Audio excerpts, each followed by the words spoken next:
दोस्तों आदाब। आज हम एक बहुत अहम एक मौजू पे बात करने वाले हैं, जो कि एज रिलैक्सेशन का मामला था। ये जो कश्मीर एडमिनिस्ट्रेटिव सर्विस या Jammu and Kashmir administrative service में ये मामला उभर आया लास्ट वीक से।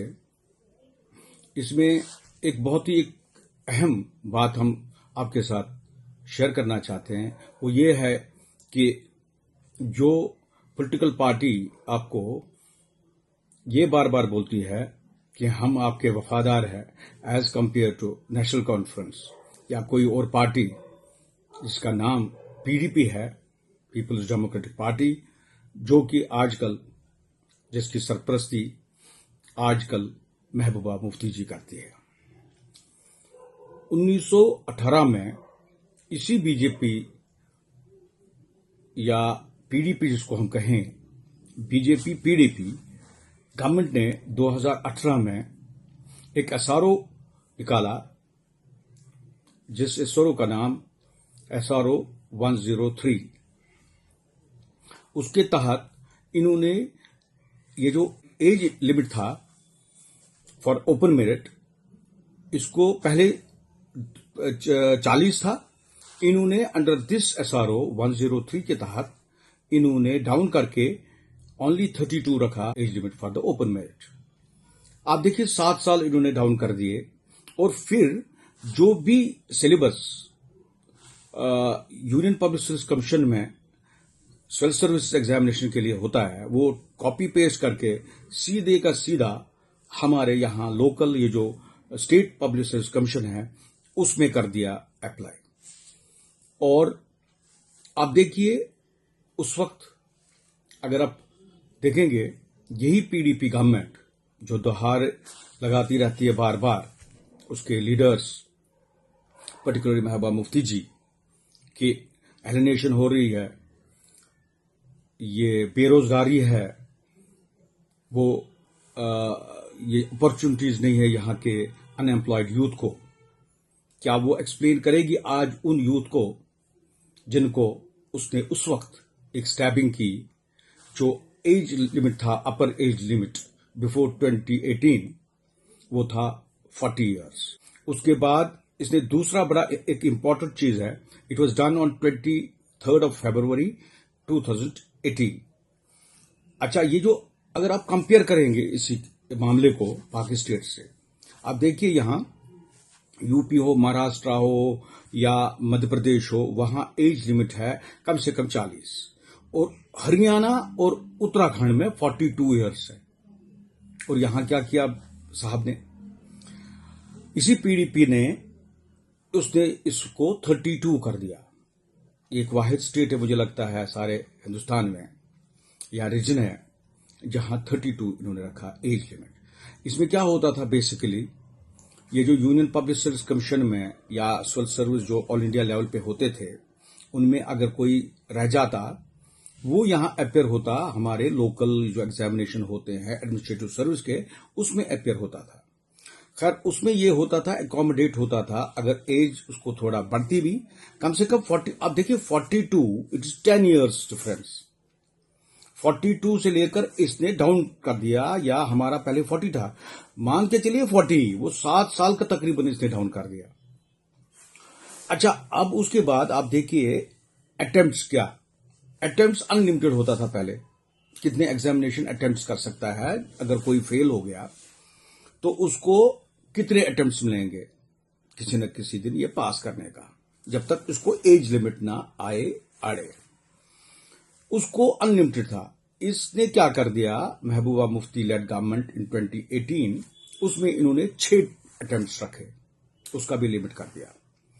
और देखिए अब यहां बड़े एक मजे की बात है और बड़ी इंटरेस्टिंग बात है, जिन लोगों को, जैसे हम चीफ सेक्रेटरी होता था BVR सुब्रमण्यम, ये उसके बाद आया, तो इसने इनका ये नहीं माना, तो इसने उस वक्त एज लिमिट रखा फिर 37 years upper age limit, instead of 32 इन्होंने रखा 37। और वो किस किस के एग्जामिनेशन में आया फायदा लोगों को, 2018 में और 2021 में। उसके बाद एक दूसरे चीफ सेक्रेटरी साहब आ गए, क्योंकि वहां उस वक्त तो था यहाँ गवर्नर्स रूल या प्रेसिडेंशियल रूल, तो प्रेसिडेंट रूल था या गवर्नर्स रूल था, वो तो एक दूसरी बात है।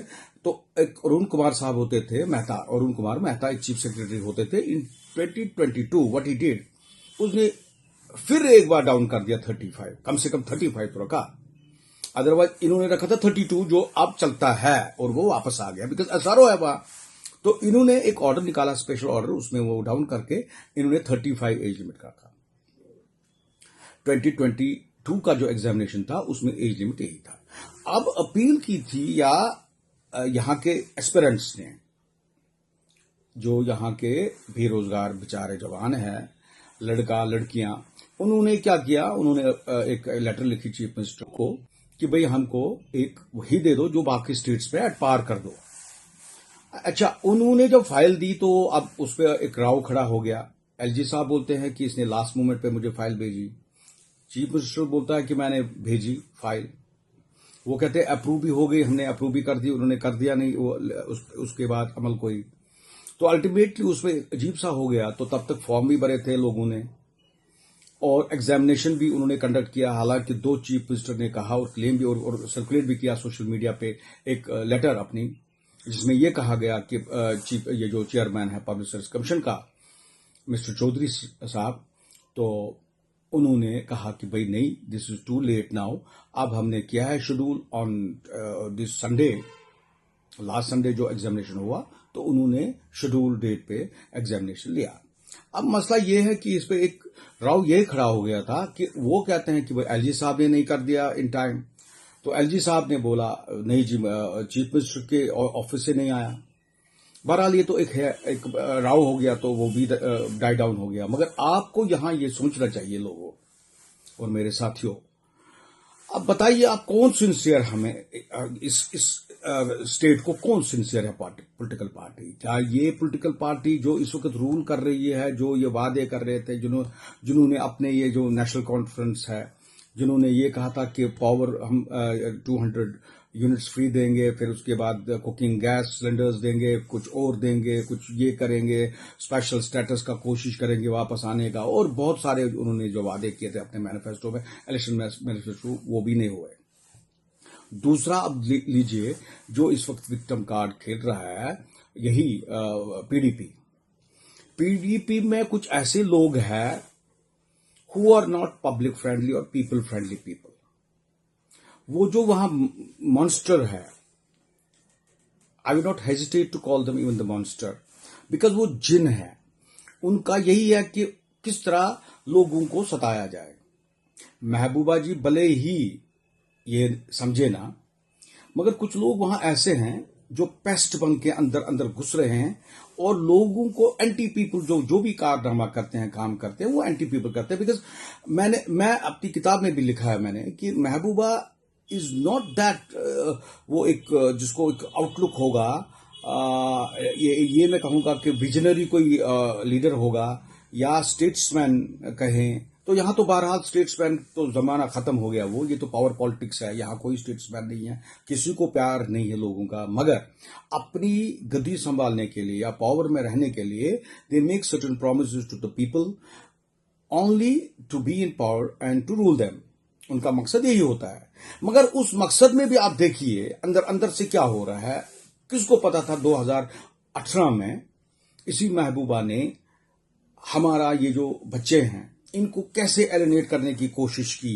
हालांकि बार बार ये दुहाई देती रहती है कि गवर्नमेंट ऑफ इंडिया एलिनेट करता है इनको, यहाँ के नौजवानों को, इनको नौकरी नहीं मिलती। आप बताइए जब ये पावर में होते हैं, इनके जो दाएं बाएं इसको जो मॉन्स्टर्स है या गोस्ट जिनको मैं बोलूंगा, सिर्फ उनको यही है कि वो कैसे बैठे, कैसे आए, बैकडोर से आ गए या इलेक्शन लड़के आते हैं, मगर वो मंत्री होने चाहिए और मिनिस्ट्री में होने चाहिए ताकि वो लोगों को सताए, बार बार सताए।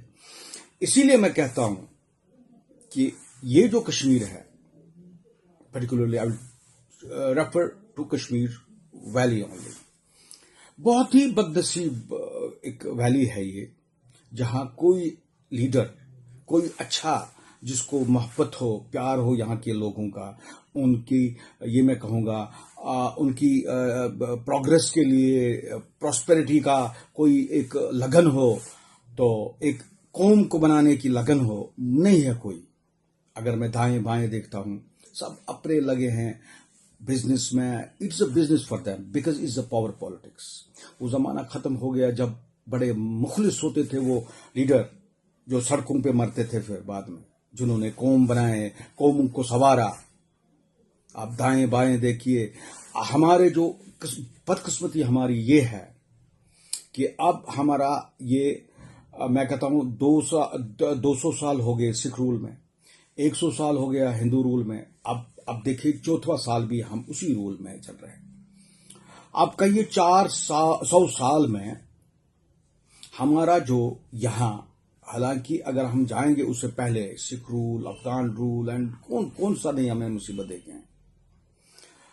जो हमारे यहां लीडर उभरे हैं वो कोई स्टेट्समैन कोई नहीं है आज तक।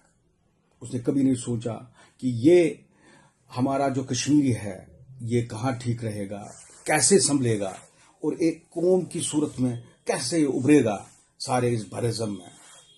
सिर्फ बेचारा ये विक्टिम और बेचारा बन के रह गया है ये कश्मीरी। कहीं भी आप देखिए सब कॉन्टिनेंट में इसकी सूरत यही है कि he looks like the victim and he is taken as a victim.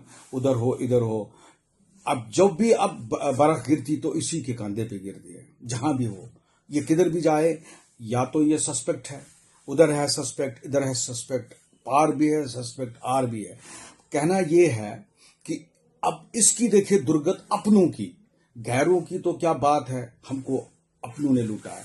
अपने जो हमको लूट रहे हैं in the name of this voting elections, power में आने के लिए। मैं कहता हूं, ऐ मेरे दोस्तों, ऐ वतन के दोस्तों, अपने हम वतनों, जरा सोचो, कोई नहीं है अपना। एक बार समझो और सोचो और देखो दाएं बाएं आपका हमदर्द कौन है। आप सोचो, ये देखो आप 49 से अगर हम कंटेम्प्रेरी अब सारे सिस्टम की बात करें, देखिए 47 से आज तक क्या हुआ आपके साथ।